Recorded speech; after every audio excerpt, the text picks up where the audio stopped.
The hour is come. Louisa Lawson, 1848 to 1920. How did she fight? She fought well. How did she light? Ah, she fell. Why did she fall? God, who knows all, only can tell.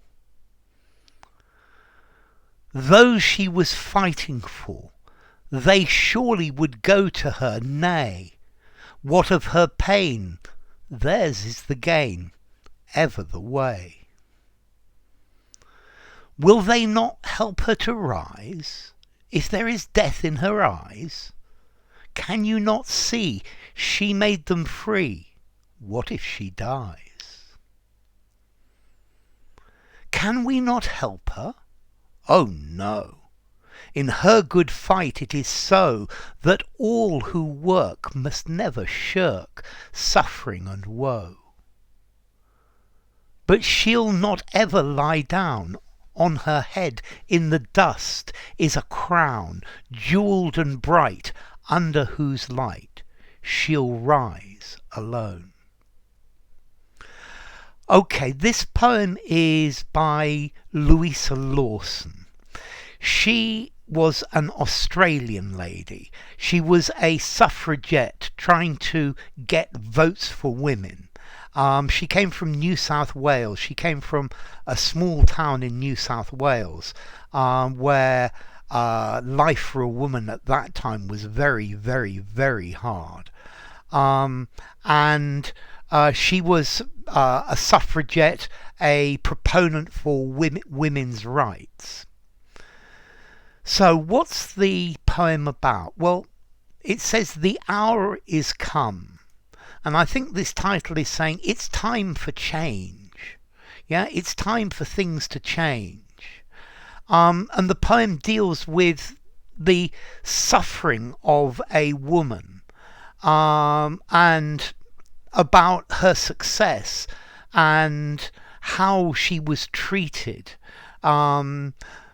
by people who resist that change. Yeah.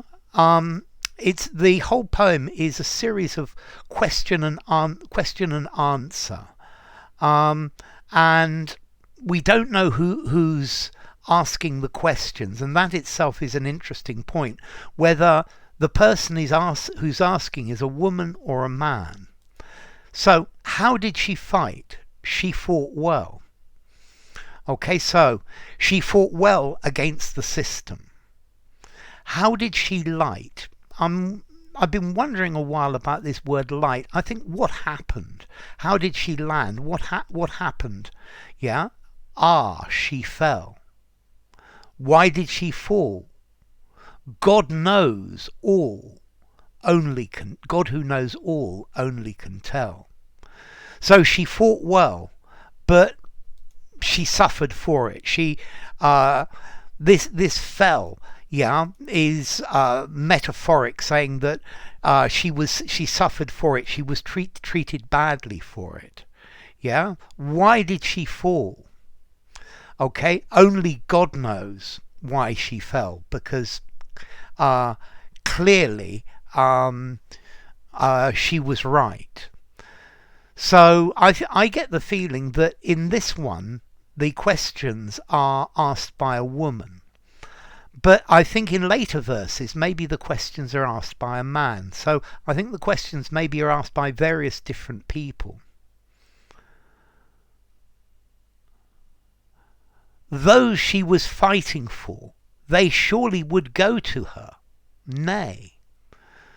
So the people whose right she was fighting for, who she was supporting, they would go and help her in her hour of need. Nay, no, they didn't. Yeah, so she's fighting to help women, to help women's rights, but they seem to leave her out in the cold. Yeah, she's maybe ostracized from society. What of her pain? Theirs is the gain, ever the way. So what of her pain? So what about her suffering? Because they are the people who gain from it, the people she's fighting for.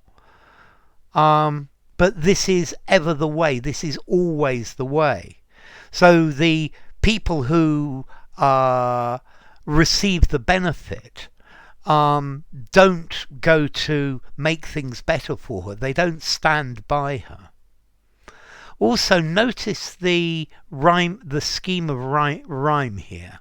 So they, nay, way. So a, and then an internal rhyme, pain and gain. I would say bb. Okay, and this is the way, almost the whole way through the poem, with this little internal rhyme in the third line.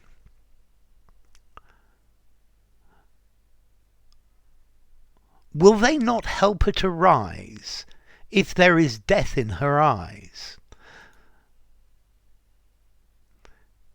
Can you not see she made them free? What if she dies?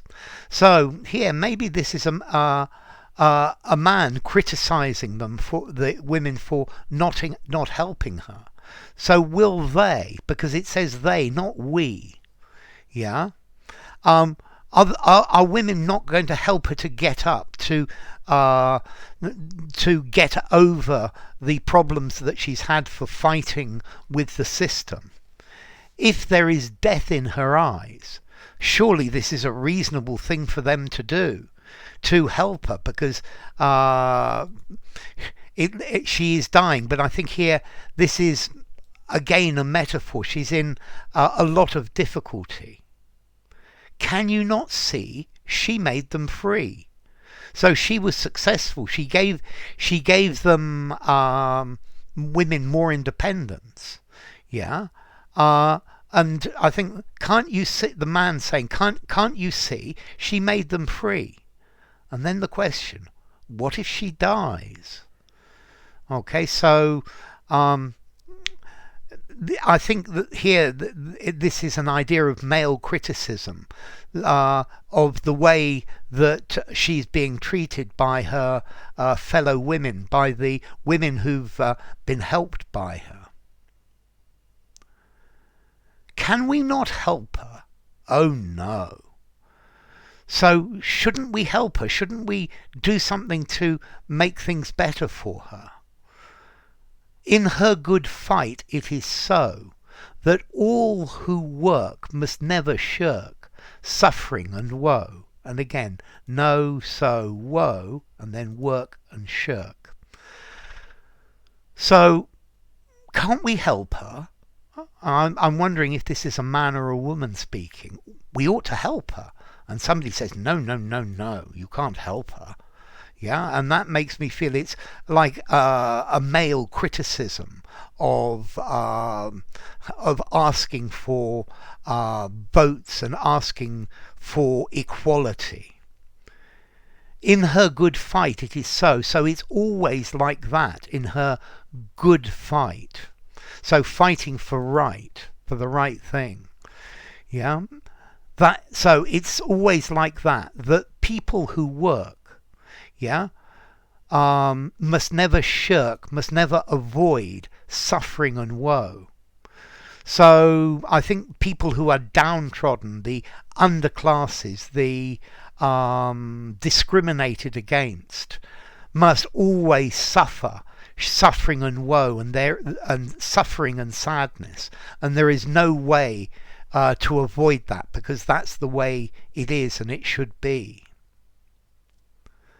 But she'll not ever lie down.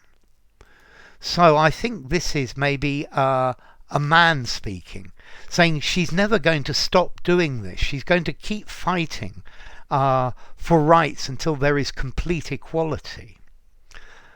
And then on her head in the dust is a crown, jewelled and bright, under whose light she'll rise alone. So it's like she's got a crown of thorns on her head. Yeah, it's like she's wearing a crown that is full of jewels and bright, but this is representing the goodness, the righteousness of her cause. Yeah, and the goodness of her cause, under whose light, will make her stand again, will comfort her because she's doing the right thing. So, enough. If you enjoyed the video, give it a rating, subscribe to my channel, and I will see you soon. Bye for now. The Hour Is Come by Louisa Lawson.